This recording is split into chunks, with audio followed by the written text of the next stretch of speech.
Graça e paz, Igreja do Avivamento. Amém. Cumprimente a pessoa perto de você. Fala assim para ela: que bom que você veio. Fala para 3 pessoas: que bom que você veio. Glória a Deus. Quem está participando aqui desde o dia 31 sem quebrar nenhum dia? Poxa, glória a Deus, bastante gente. Quem se lembra qual foi o tema da ministração de ontem?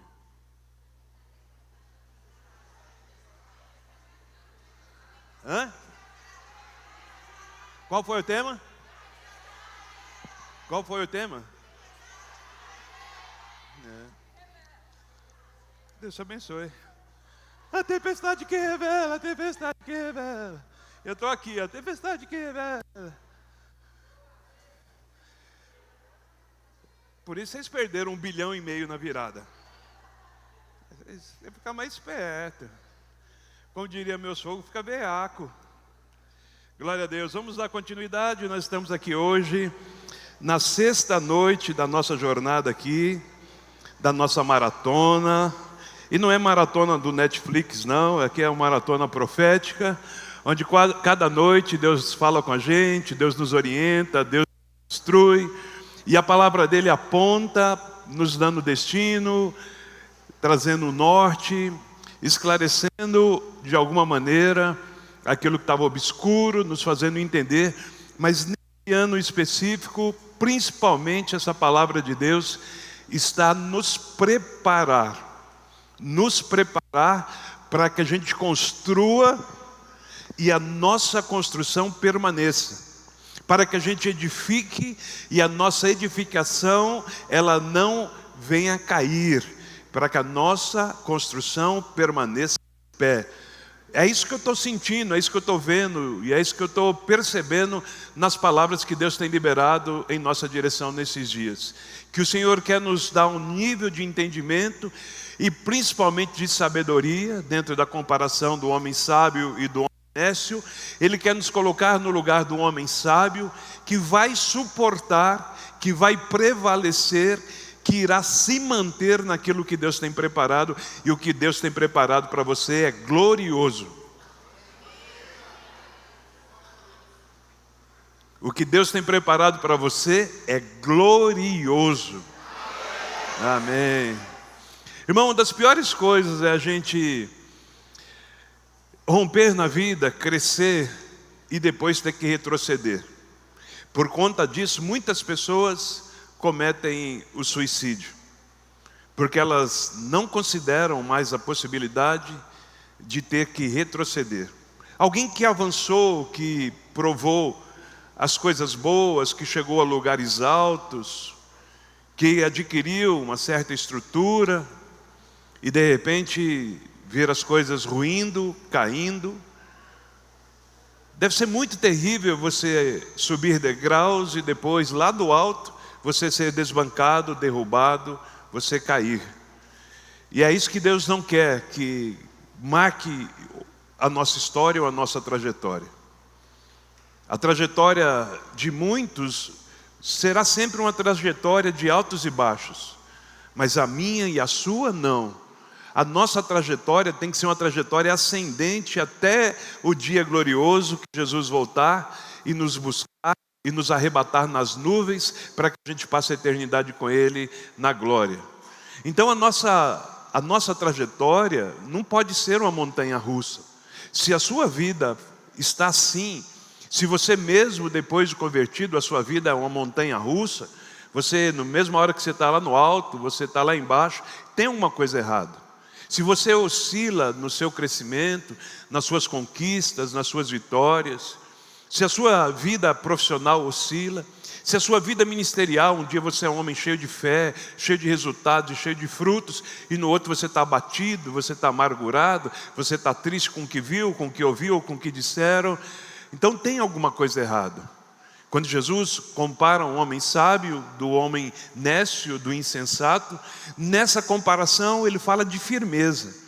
E é sobre isso que a gente tem falado esses dias. Eu estou aqui meio que introduzindo ou resumindo o que a gente tem dito, para que você compreenda, se ainda não compreendeu, que Deus está apontando a vontade dEle para mim, para você, que é a vontade que estejamos num lugar seguro em 2026. E o lugar seguro não significa um lugar onde haverá ausência de ventos. O lugar seguro não significa que é um lugar onde haverá ausência de chuvas. O lugar seguro não significa que será um lugar que estamos livres de correntezas. Não, o lugar seguro é em meio a tudo isso nos mantermos firmes. Então é essa a proposta de Deus para esse ano. E para isso nós precisamos nos tornar nessa parábola que tem dado base para esses cultos e para o nosso ano, nós precisamos ocupar o lugar não do nécio, não do insensato. O meu lugar e o seu lugar nessa história, nessa trajetória, é o lugar do homem sábio e do homem prudente. Se você entende isso, se alegre em Deus e dá um aplauso bem forte a Jesus. Esse então deve ser o nosso lugar. Bom, o tema de hoje é quando a casa parece firme. Repita comigo. Esse é o sermão de hoje e a gente vai voltar à leitura base aqui. Você já está decorando, Mateus capítulo 7, versículo 24 até o 27. O texto diz assim: todo aquele, pois, que ouve essas minhas palavras e as pratica, será comparado a um homem que construiu a casa sobre a rocha. Caiu a chuva, transbordaram os rios, sopraram os ventos que bateram com ímpeto contra aquela casa, e ela não desabou, porque tinha sido construído sobre a rocha. E todo aquele que ouve essas minhas palavras e não as pratica, será comparado ao homem insensato, que construiu a casa sobre a areia. Caiu a chuva, transbordaram os rios, sopraram os ventos e bateram com força contra aquela casa, e ela, sendo grande a sua... Vamos orar. Pai, em nome de Jesus, nós te agradecemos por esse tempo, por essa maratona, por esse início de ano, porque estamos aqui entregando as nossas primícias, recebendo do Senhor a sua porção, a sua recompensa, fruto da sua graça e não do nosso merecimento. Mas nós te agradecemos, Senhor, por saber que confiamos num Deus que tem cuidado de nós, tem nos fortalecido e tem sido a rocha sobre a qual podemos edificar a nossa vida, podemos edificar a nossa casa, os nossos sonhos. Senhor, abençoa a vida de cada um dos teus servos que estão aqui, os teus filhos e filhas, as famílias aqui representadas. Talvez alguns desses estejam em meio a uma turbulência, uma tempestade, a um vendaval, um ciclone. Que o Senhor tenha misericórdia de nós e nos firme nos teus propósitos. Que o Senhor tenha misericórdia de nós e engrandeça o teu nome em nossas vidas. Nós confiamos tudo a ti, Senhor, e confiamos a tua palavra. Que seja a palavra que nos desafia, que nos ensina, que nos instrui, que promove e traz a nós sabedoria para vivermos todos quantos forem os seus planos. E por isso, desde já te agradecemos. Consagramos a nossa família, o nosso lar, aqueles que vieram, aqueles que não podem vir. Abençoamos também a vida daqueles que nos acompanham agora ao vivo pela internet, ou que assistirão esse vídeo, essa mensagem em outro momento. Que o Senhor os toque, que o Senhor nos toque, e que a tua obra, Senhor, não seja impedida em nós, em o nome de Jesus. Amém. Você pode aplaudir o Senhor mais uma vez? Glória a Deus. Eu continuo muito feliz e muito entusiasmado com essa palavra. A gente começou, falamos muito ainda sobre esse ponto de sabedoria, mas é meio proposital. Estou lançando as palavras sobre o fundamento. São 12 noites, talvez pareça repetitivo alguns pontos, e alguns pontos, às vezes até eles sejam de fato, pontos que já foram mencionados, e isso também é proposital, porque essa é a proposta de fixar uma ideia, um pensamento e um entendimento. Às vezes tem coisas que a gente precisa falar mais do que uma vez, já diria sua mãe, né? A gente precisa falar mais do que uma vez para que você compreenda. Então não se preocupe se isso acontecer aqui, será inevitável que aconteça, mas que isso vai inculcando em você esse entendimento que faz de você um homem sábio, não apenas ouvinte, mas praticante, não apenas aquele que constrói de maneira semelhante, mas que constrói, preocupado com o fundamento. Bom, Jesus encerra o Sermão do Monte com uma advertência, e nessa advertência ele não fala a pessoas incrédulas ou pessoas distantes, mas a fala de Jesus nessa advertência se dirige objetivamente aos religiosos, aqueles ouvintes religiosos, pessoas que ouviram as suas palavras e externamente pareciam estar construindo, tanto que elas elogiam Jesus após ministrar a elas todo aquele ensino que ele transmitiu no Sermão do Monte. Elas elogiam Jesus, elas dizem, esse sim nos ensina com autoridade, é diferente dos escribas, esse aí nos ensina de uma maneira diferenciada, porque ele transmite conhecimento aliado à autoridade. Eles tecem um elogio. Jesus não ministra, Jesus não está falando, e quando Jesus faz essa correção, de certa forma, através dessa parábola, ele não está se dirigindo a pessoas incrédulas, mas ele está se dirigindo objetivamente a religiosos, a ouvintes religiosos. Então essas pessoas pareciam estar construindo bem. Ambas as casas no texto, são semelhantes, estão no mesmo ambiente, enfrentam as mesmas tempestades. São pontos que a gente já tratou. Ambas as casas, tanto a do nécio quanto do prudente, tanto a casa do sábio quanto a casa do imprudente, elas são semelhantes, estão no mesmo ambiente, na mesma geografia e enfrentam as mesmas tempestades. Então a diferença não está na aparência, mas a diferença está no fundamento que ninguém vê. No pensamento bíblico, essa palavra ouvir nunca é um ato meramente intelectual. Ouvir implica em responder. Jesus confronta uma fé informada, mas que não é uma fé transformada. Ou seja, eles têm informação, mas eles não se permitem a transformação. Quando Jesus, ou muitas vezes quando os textos bíblicos falam sobre ouvir, fala de uma audição que promoveu transformação e resposta. A gente não pode, irmãos, vir à igreja 12 noites seguidas, 13, 14, o ano inteiro para ouvir, sentar-se e ouvir, se essa audição não é transformada não se converte em transformação. A gente passa aqui tanto tempo juntos aprendendo, mas não tem significado nenhum se nós formos meros ouvintes. Nós nos reunimos aqui, ficamos 1 hora, 1h30, 2 horas, aprendendo da parte de Deus. E quando nós saímos, nós somos enviados para praticar aquilo que nós aprendemos. Só assim tem significado o tempo que nós dispomos aqui. Então, quando termina um culto, você é enviado para praticar.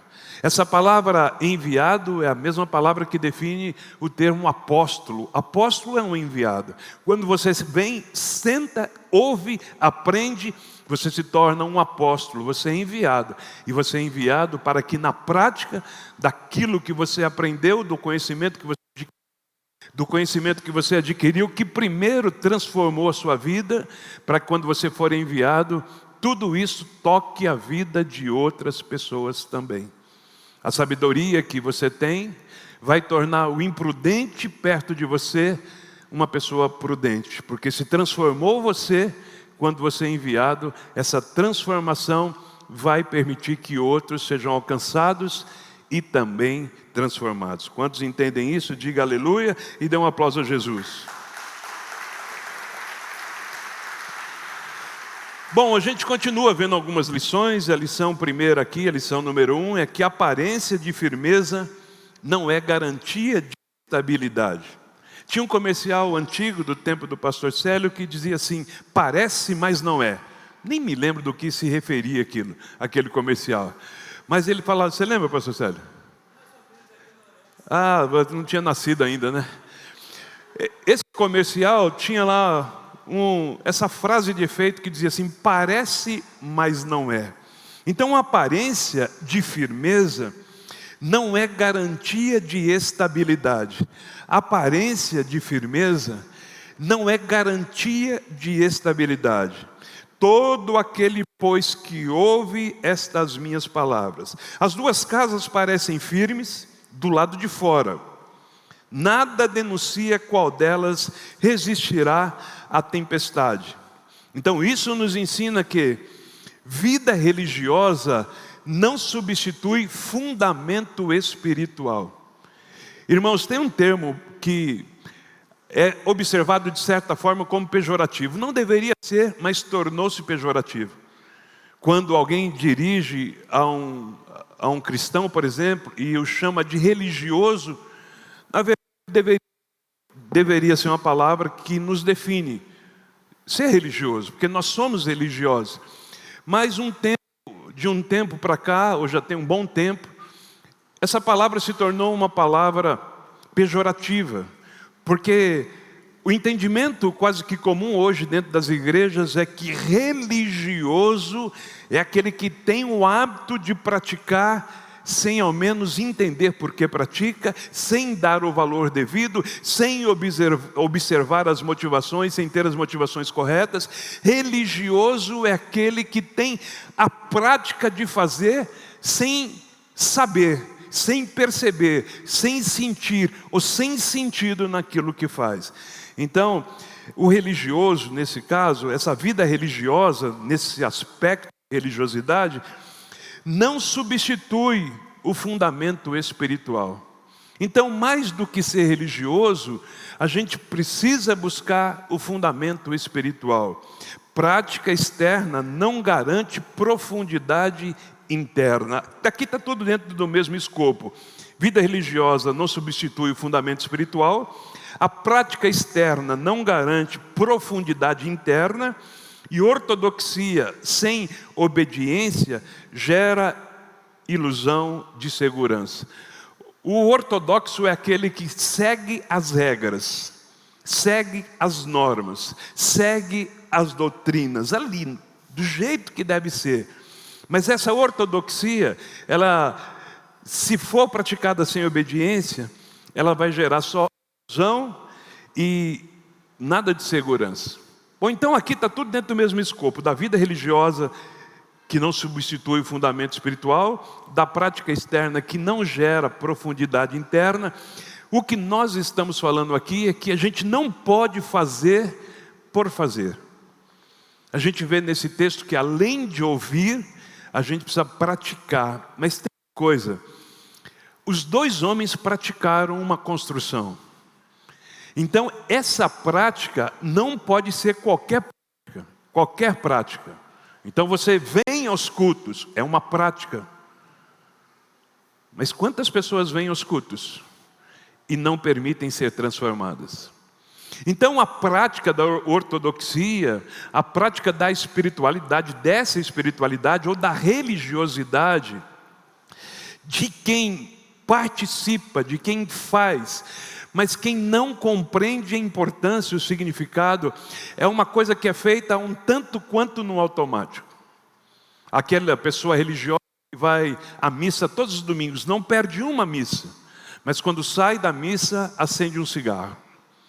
Prefere ir à missa pela manhã, porque aí no restante do dia pode chutar o balde, pode pisar pode meter o pé na jaca. Não tem sentido. Ela faz, mas fala, não, foi. Olha só como ele é religioso, ele acordou cedinho e foi lá na missa às 7 da manhã, 6 da manhã, pegou o primeiro horário.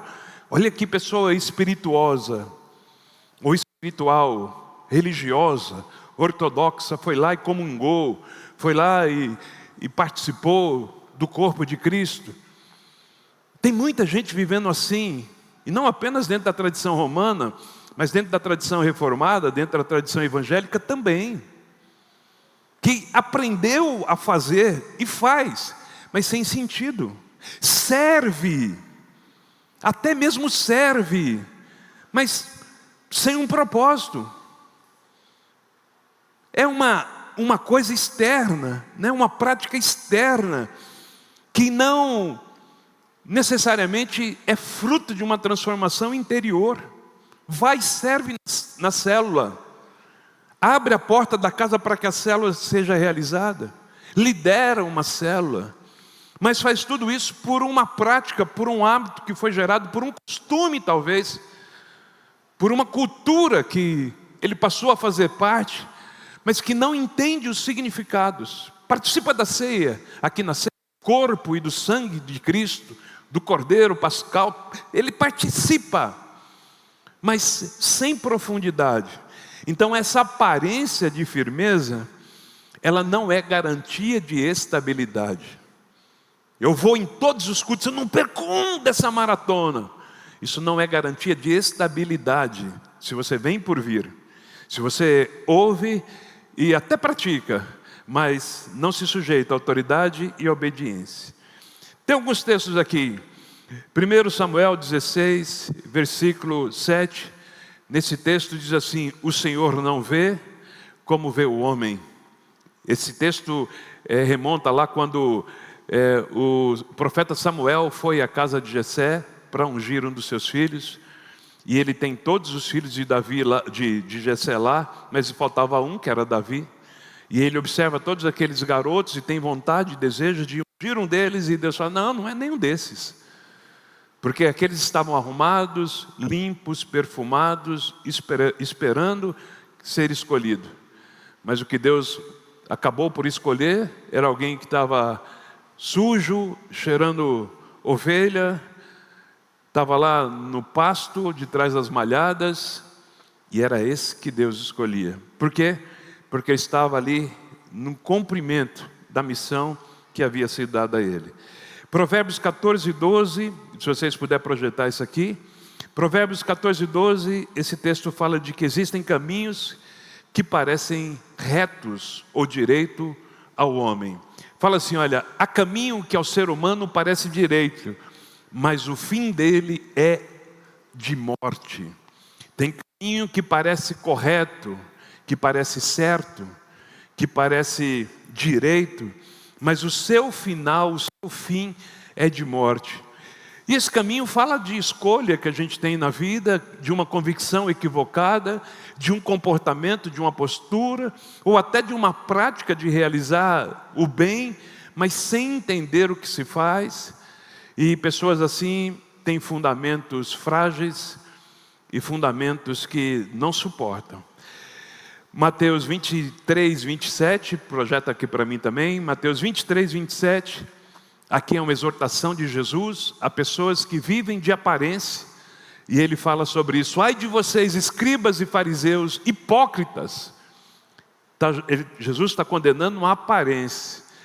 Porque vocês são semelhantes aos sepulcros, pintados de branco. A tradução mais antiga fala: vocês são semelhantes a sepulcros caiados, branquinho, pintado por fora, não é? No cal ali, branquinho, que por fora se mostram belos, mas do interior do sepulcro que tem, vocês estão cheios de ossos, de mortos e de toda podridão. Esse aqui é uma advertência, uma correção que Jesus faz àqueles homens que tinham uma postura, tinham uma aparência de santidade, aparência de religiosidade. E Jesus pega pesado com eles, fala: ai de vocês, que se parecem, mas não são, que se vestem de uma religiosidade que é falsa. Ai de vocês que têm a aparência de uma casa edificada, mas cujos fundamentos são falsos. Jesus está falando com um grupo de religiosos que era reconhecido por uma nação como as pessoas que deveriam ser ouvidas, respeitadas, admiradas. Então, pessoas, líderes podem parecer firmes, igrejas podem parecer fortes, famílias podem parecer estruturadas, mas só o tempo e as tempestades revelam o que está escondido sob o solo, o que está escondido abaixo do solo. Ou seja, a aparência de firmeza não é garantia de estabilidade. Não pode ser só aparência. Não é que você corre, você faz, você realiza, entre aspas, você até obedece, mas é sem sentido, propósito equivocado, motivação errada, desconhecimento de intimidade e relacionamento com Deus, Cuidado, fundamento, aparência de firmeza não é garantia de estabilidade. Vamos para a segunda lição aqui. O fundamento é revelado na obediência e não no discurso. O fundamento é revelado na obediência e não no discurso. Na comparação desses dois homens, Jesus dizia, um deles ouvia e praticava, o outro ouvia e não praticava. A diferença entre os dois construtores não está no conhecimento, mas na resposta prática à palavra. Irmãos, olha, o que nos difere aqui dentro não é o conhecimento. Porque se você vem nos mesmos cultos, nós temos os mesmos conhecimentos. Se você participa dos mesmos encontros, nós temos o mesmo conhecimento. Nós lemos a mesma Bíblia, se você assiste as mesmas lives, se você faz o mesmo jejum, isso de alguma maneira deveria nos nivelar. Mas a diferença entre esses dois estava não no conhecimento que eles possuíam, mas na prática, naquilo que eles realizavam. Então a gente pode vir aqui, irmãos, e aprender todas as lições, e aparentemente saímos daqui iguais, mas é quando saímos e construímos que vai ser definido, que vai ser determinado. Porque algumas pessoas dentro da igreja rompem e outros não. Será que Deus tem filhos privilegiados? Será que Deus olha para o pastor Marquinhos e gosta mais dele, né? Tem um chamego maior com ele? Se tiver, é resultante daquilo que ele faz com o conhecimento de Deus que ele adquire, ou com a intimidade que ele desenvolve com Deus. Olha, nesse relacionamento, Jesus diz que nós poderíamos nos relacionar com Deus como um filho se relaciona com o pai. Em uma casa de muitos filhos, é quase impossível, pelo menos não conheço uma casa de muitos filhos, onde todos se relacionem com o pai da mesma forma. Porque isso passa muito por temperamento, por comportamento, por personalidade. Então, numa casa de 3, 4 filhos, é possível que cada um tenha um nível de relacionamento e intimidade com o pai que são diferentes. Um gosta mais de chamego, um é mais carinhoso, um é mais atencioso, envia mensagem, liga, quer estar perto, quer sentir o cheiro, quer abraçar, quer beijar. O outro só vem em dias especiais, só vai visitar o pai lá no dia dos pais, e aí leva um presente para ele, leva uma furadeira de presente no dia dos pais. Ó pai, uma furadeira, para quando quebrar alguma coisa em casa, o senhor ir lá consertar.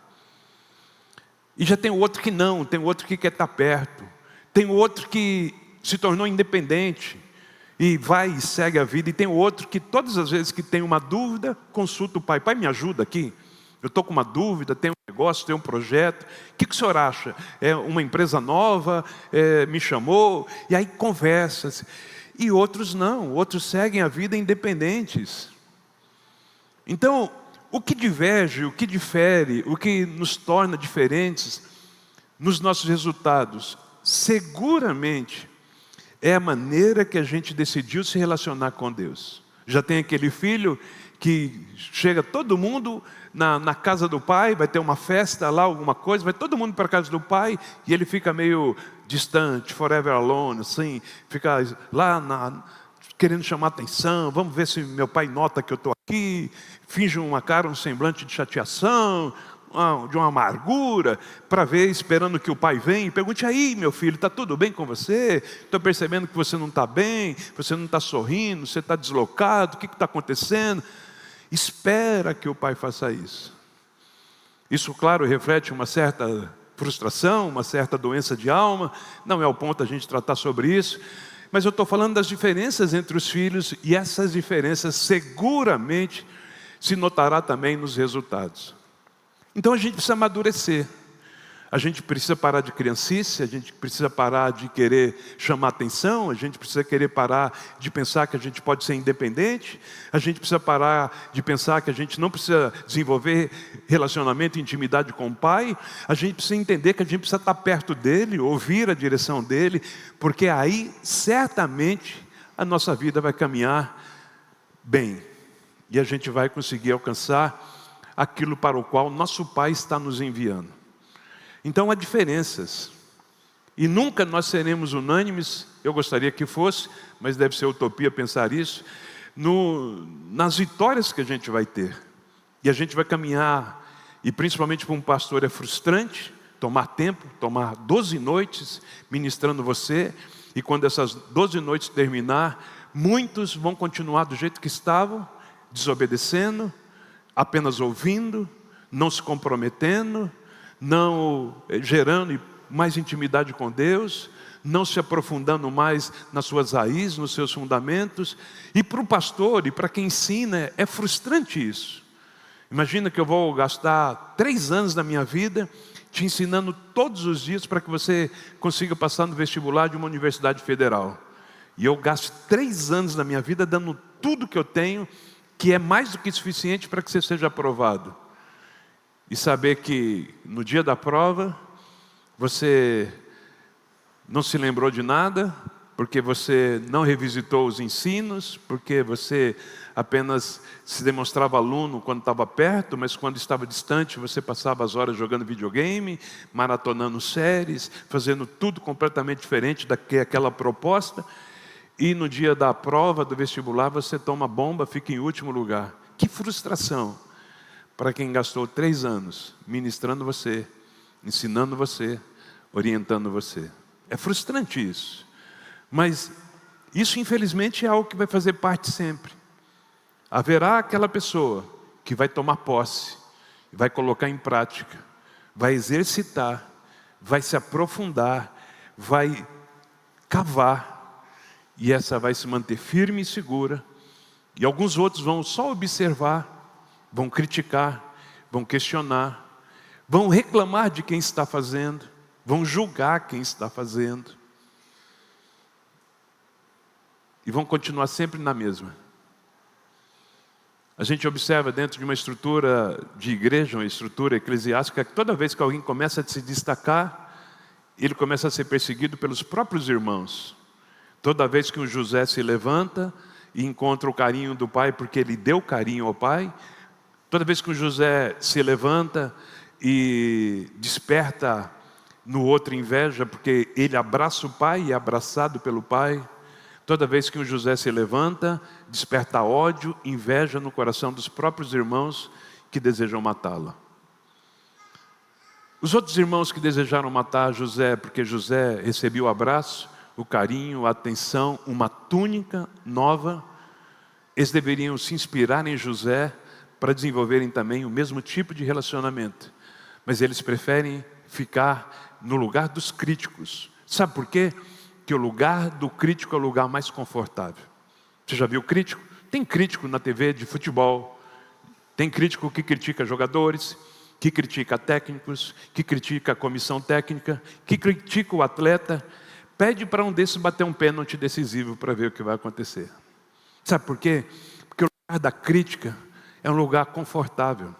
Eles estão criticando um profissional que se abstém de determinados tipos de alimentos, que fica longe da família, que treina de manhã e de tarde, que busca um preparo físico, que se condiciona para dar o seu melhor. E aí tem alguém sentado em um estúdio de TV, de rádio, fazendo críticas àquele jogador, àquele técnico de futebol. Porque criticar é fácil. Eu não preciso me esforçar para isso, eu nem preciso estudar para criticar. É só abrir a boca e falar o que pensa. Então esse lugar é um lugar cômodo. Infelizmente muitos de nós preferimos esse lugar, o lugar da crítica, o lugar do julgamento, o lugar de apontar o dedo. E aí toda vez que alguém começa a crescer, Toda vez que alguém começa a se desenvolver, a aparecer, toda vez que alguém começa a realizar, ele vai ser criticado. E o triste é que nem todos que começam a aparecer, nem todos que começam a fazer gol, estão preparados para a crítica. Porque tem críticas que, se a gente não tiver bem firmado, não importa quantos anos de vida você tenha, de ministério, se você não tiver muito firmado, muito mesmo, elas vão derrubar você. Às vezes você suportou muitos ventos e muitas tempestades, mas não conseguiu suportar uma crítica, porque tem crítica que vem para matar mesmo, pior do que veneno, o veneno mais mortal, mais mortífero que há. E aí de onde vem o veneno? Dos irmãos, que jogam num poço, que vendem como escravo, que desejam a morte e que anunciam a morte para o pai.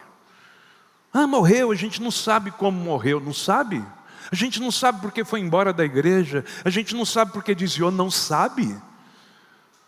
Não sabe, você não se lembra que aquela pessoa estava cheia de amor por Deus, cheia de amor pelo reino, cheia de amor pelo ministério, que aquela pessoa estava mergulhando de cabeça, estava crescendo, você não sabe por que ela morreu? Não teria sido porque você jogou no poço de cabeça para baixo? A gente precisa nesse ano mudar isso, irmãos, tem muita coisa que a gente precisa mudar. Eu espero que essas palavras realmente marquem a sua vida. A gente está gravando tudo isso e eu quero que você revisite. A gente está trabalhando para deixar uma playlist bem legal dessas mensagens lá no YouTube, para você revisitar, para você assistir. Eu sei que aqui você perde muita coisa, a mente dá uma voada, você está pensando na dívida, no boleto, na namorada, na sogra, que está lá na sua casa, e fala, meu Deus, tem que voltar para casa e encontrar aquela cascavel. E aí, perturba você isso, e aí você perde alguns pontos da ministração. Está lá os vídeos, eu quero que você assista. Nós temos muito que mudar, mas em nome de Jesus, nós vamos trabalhar, começando a partir de nós mesmos, para que as mudanças aconteçam, para que o reino de Deus seja estabelecido, e para que os irmãos que se aproximarem do Pai, estejam de mãos dadas com a gente, porque nós vamos nos aproximar juntos também, e vamos crescer no fundamento, cresceremos para baixo, consolidando as nossas raízes, os nossos fundamentos. O Senhor nos libera para crescermos para cima, e aí a glória de Deus vai ser vista. Há muita coisa que a gente começa fazendo agora, que são invisíveis, mas quando essa casa despontar, meu irmão, o nome de Deus vai ser glorificado, até porque não enxergava, vai enxergar, vai ser obrigado a enxergar o que Deus está fazendo. Você pode dizer amém? Dá um aplauso bem forte a Jesus.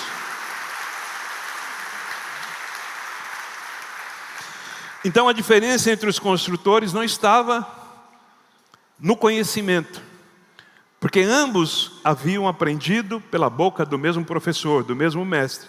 A diferença estava na resposta. Então na prática, e essa prática, a palavra que propõe isso no grego, de praticar, ouvir e praticar, ela indica não uma ação momentânea, mas uma ação contínua. Essa prática, ela consiste no estilo de vida. Jesus não fala de um ato isolado, mas Jesus fala de uma postura constante de submissão à sua autoridade, à sua palavra. Irmãos, essa prática não é uma prática isolada. Aquele que ouve e pratica de maneira isolada. Isso deve ser contínuo. Se você tem a prática contínua, você desenvolve resistência contínua, você desenvolve estabilidade, e você não vai ter uma vida que oscila. Cada manhã uma nova história. Não, a sua vida vai ser cada dia de fé em fé e de glória em glória. Você pode dizer amém e aplaudir Jesus mais uma vez? Tiago capítulo 1, a partir do versículo 22, fala, sejam praticantes da palavra. João 14, 21, os que têm os meus mandamentos e os guarda. Projeta aqui para mim, João 14, 21, por favor. Aquele que tem os meus mandamentos e os guarda, esse é o que me ama. Aquele que me ama será amado por meu Pai, e eu também o amarei e me manifestarei a ele. Quem é esse? Aquele que tem os meus mandamentos e os guarda, e os pratica, e os desenvolve. Se a gente quiser ser amado do Pai, não é só ouvir o conselho do Pai, mas é se submeter à autoridade, é praticar, é trilhar um caminho de obediência. Eu não quero que você seja aquele que ficou para trás. Eu quero que você seja aquele que acompanhe, que venha junto para esse ano de sabedoria, para esse ano de casa firme, para que você venha junto para viver o melhor ano da sua vida em 2026. Deus está dizendo, olha, a rocha, a pedra fundamental já foi lançada, agora é só edificar sobre ela. Vamos cavar até encontrá-la, e depois de encontrar, a gente assenta os nossos fundamentos e a gente pode crescer para cima. 2026 é o ano de você crescer para cima. Você que já tem cavado, se não vai cavar, mas ainda dá tempo e dará tempo. 2026, essa casa vai sair acima da linha do tapume que cercava esse alicerce, essa fundação. Hoje as pessoas podem passar e só enxergar o tapume, estamos em obra, mas daqui a pouco essa obra vai ter rompido com o fundamento e do dia para a noite ela vai atingir o céu como um grande arranha-céu, glorificando o nome de Jesus. Se essa pessoa é você, meu irmão, mais uma vez, se alegre em Jesus. Ler a Bíblia sem obedecer endurece o coração. Ouvir sermões sem prática cria falsa espiritualidade. Revelação sem submissão gera responsabilidade maior. Então, meus irmãos, não tem o que a gente fazer. A gente precisa ler a Bíblia e obedecer, porque senão nosso coração é endurecido. A gente precisa ouvir os sermões e praticar aquilo que Deus diz através deles, porque senão a gente gera uma falsa espiritualidade. Lição 3, seguindo aqui por causa do nosso horário. As tempestades são inevitáveis e imparciais. A gente falou um pouquinho sobre isso ontem, então vou seguir à frente. Nesse ponto aqui, que as tempestades são inevitáveis e parciais, só lembrando, a chuva cai tanto sobre o telhado do homem prudente, quanto do telhado do homem insensato. A chuva cai sobre justos e sobre injustos. Não fique olhando para o lado e pensando que alguém é privilegiado da parte de Deus e você não. A chuva cai no quintal e no telhado de todos. A diferença é o que a gente faz com ela, é como a gente está preparado para recebê-la. Bom, as três imagens, chuvas, rios e ventos, apontam para crises de diferentes naturezas. Fala de pressões externas, falam de ataques repentinos e fala de provações prolongadas. Eu vou repetir: chuva, rios e ventos apontam para crises de diferentes naturezas. Primeiro, de pressões externas, de ataques repentinos e de provocações prolongadas. São algumas das formas que a gente pode enfrentar crises ao longo da vida, mas o que importa mesmo ao homem é estar firmado em Deus. 1 Pedro 4,12 diz assim: não estranhem a ardente prova, a ardente provação.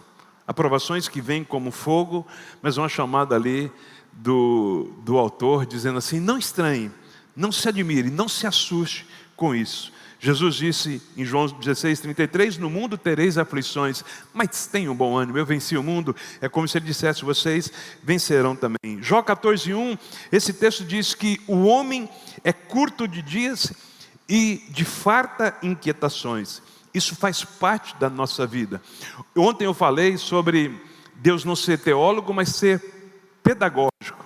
E Deus utiliza das provas para nos ensinar. Normalmente na escola a gente aprende a lição para passar na prova. Na pedagogia de Deus, a gente passa na prova para aprender a lição. Então esteja preparado, porque faz parte. A gente vai aprender as lições. E quando a gente aprende uma, a gente se prepara para aprender a próxima. E aprendendo as lições, desenvolvendo esse caráter de obediência, de quem se submete, de quem confessa, de quem está firme em Deus, quem corresponde. Irmãos, não se preocupa. Eu sei que quando eu falo aqui, esse ano vai ter sopro, vai ter vento, os rios vão correr, vão transbordar. Tem gente que fica preocupada. Não é para você se preocupar no sentido de ter medo de que isso aconteça. A sua preocupação tem que estar em um outro olhar, em um outro foco. Você deve estar preocupado o quanto as suas bases e os seus fundamentos estão preparados para suportar o que vem por aí. Deus já está dizendo, te preparando para que você seja uma pessoa sábia. E eu sei, e eu creio, eu estou profetizando isso, que esse ano de 2026 vai terminar e muita gente vai ficar admirada como conseguiu transpor esse ano e saiu do outro lado sem nenhuma cicatriz. Se essa pessoa é você, então se alegre e se expressa em Jesus.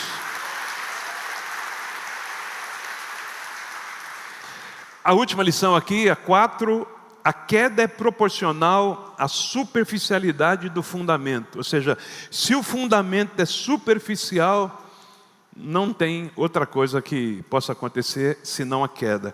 E a queda será proporcional à superficialidade desse fundamento. Quanto mais na superfície você estiver fundamentado, maior será a sua queda. A casa construída sobre a areia, ela não cai aos poucos, ela desmorona completamente. Ela não cai aos poucos. Então a expressão usada por Jesus para indicar uma ruína total, que ele fala, a casa caiu e foi grande a sua ruína. Essa expressão, então, ela indica um total colapso e um colapso irreversível, ou seja, aquele que não pode mais ser consertado. Colapsou, ruiu, caiu, a ruína foi total e não há nada mais que possa ser feito para consertá-la. Isso aponta para consequências espirituais, emocionais e até mesmo comunitária quando a fé não está enraizada em Cristo. O salmista diz no Salmo 127, primeiro, se o Senhor não edificar a casa. Dá para colocar aqui, Salmo 127, 1? Se o Senhor não edificar a casa. 127, 1?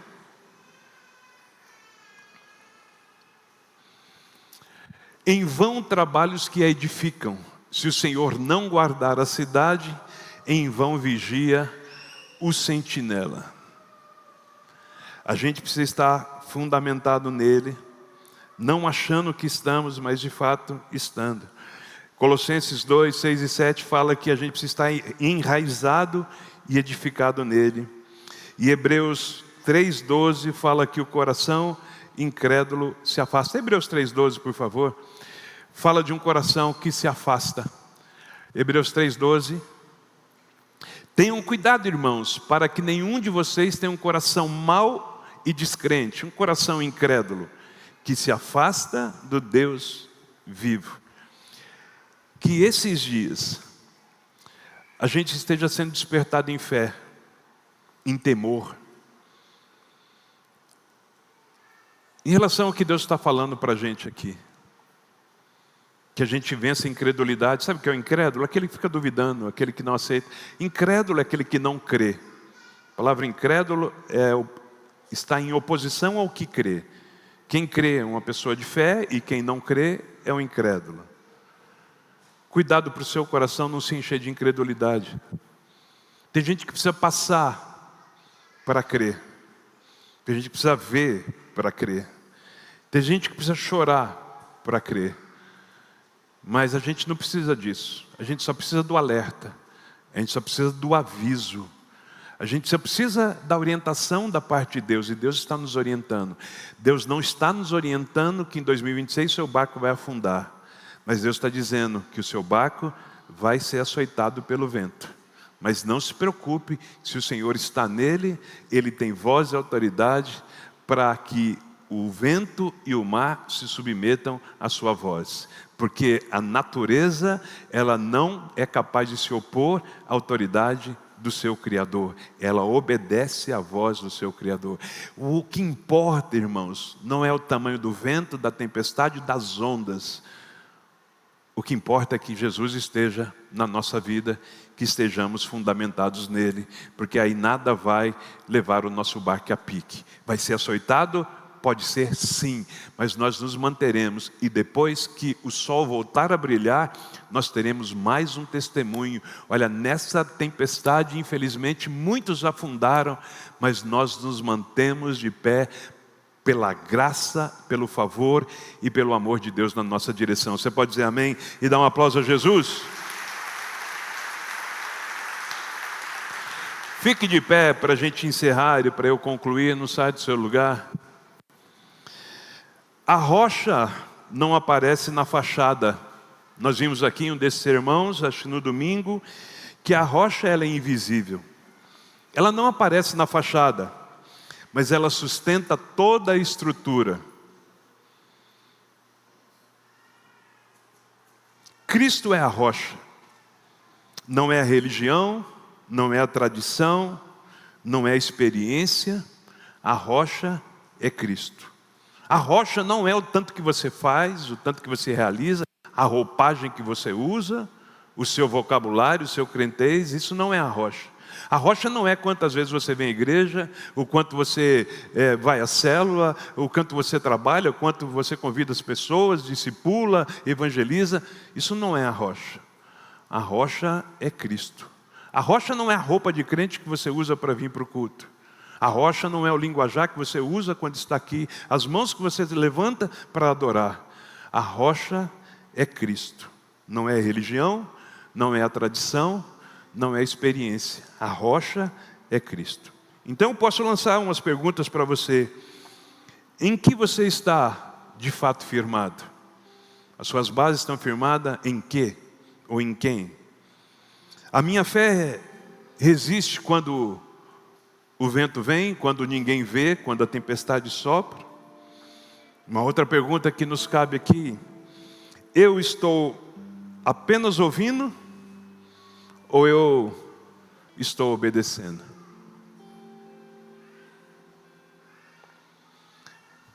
A nossa resposta poderia ser assim: eu prefiro cavar fundo hoje do que ter que reconstruir amanhã.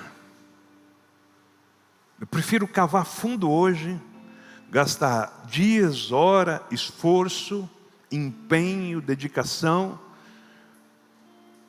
fazendo aquilo que ninguém vê, mas que é necessário e que precisa ser feito. Porque se eu não o fizer, amanhã eu vou gastar muito mais tempo, recursos, para tentar reconstruir o que foi derribado, para tentar refazer o que já foi feito. É trabalhar duas vezes. Então, se empenhe e se esforce em construir as suas bases nesses dias, em voltar para Jesus antes que a sua casa caia, antes que o vento venha. E eu falo de voltar para Jesus, eu estou falando para quem está na igreja, como Jesus estava falando com os religiosos. Jesus não estava falando com o ímpio quando ele fez essa parábola, quando ele diz, olha, tem gente que ouve e não pratica. Ele não estava falando com o ímpio, ele estava falando com os religiosos que estavam ali.